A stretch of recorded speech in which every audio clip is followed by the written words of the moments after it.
topic of connection, a word jumped out of my mind. Family. Not society, not the environment, nor the future, but simply just family.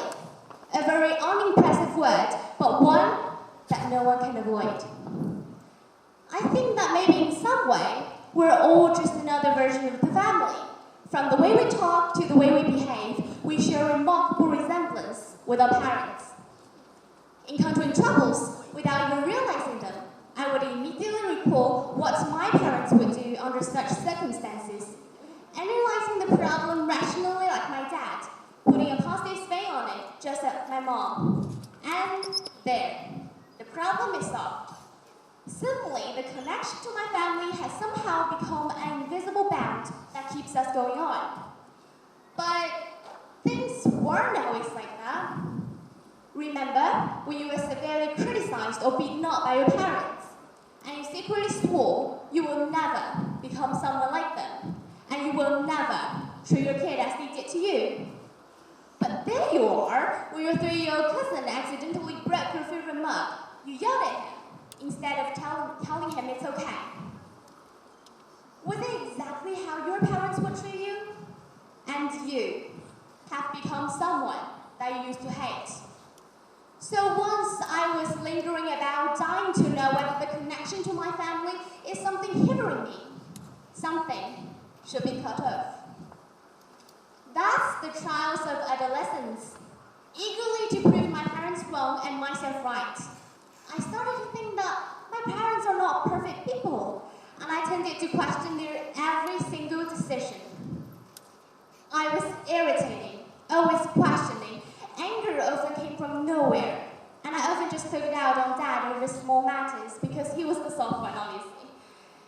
You see, I was me on collecting cinema tickets, but once my dad treated them for free parking, I got furious the moment I knew it, saying that he must get it back from me. Sounds willful? Yeah, but I remember that day he got the tickets back without saying anything. Years later, when I talked about it again, he shrugged and simply said, I know you were going through a hard time. You had trouble controlling your temper. But that's okay. So being understanding and tolerant was the only thing I can do for you. After all, they are what held a family together. Rebellious as I was, I felt guilty for treating my dad like that. My parents weren't perfect. So what? Neither was I. None of us are.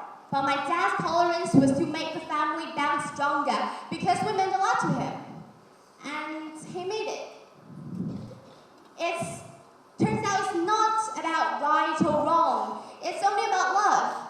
Family love. You see, I once read a story about a girl who lived in the country where wars never stopped. Even after the scariest moment of dashing and dodging bullets, the whole family sat in a circle around a small stove making French fries. Her dad started to tell one of his math stories, which he had told like millions of times. Still, everyone joined in and laughed alone. The girl's dad had always said, at the end of the day, we can't control our misery. So at least we should take advantage of what we can control, our happiness. Yes, family love will always in a form connect all of us together. And with that, one can be invincible. Every kid would be asked about the same question. What do you want to be when you grow up?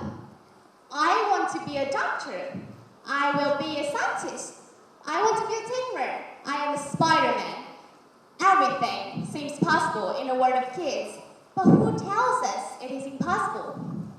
When I told my mom that I wanted to be a princess, my mom bought me piles of princess books, and when I said I wanted to be an astronaut, my dad took me to the Aerospace Museum.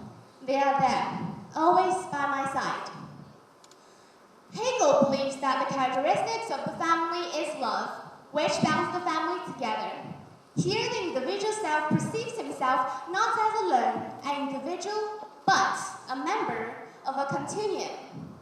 With this bound, the connection to the family, one is loved and learns to love the world. And thank you very much.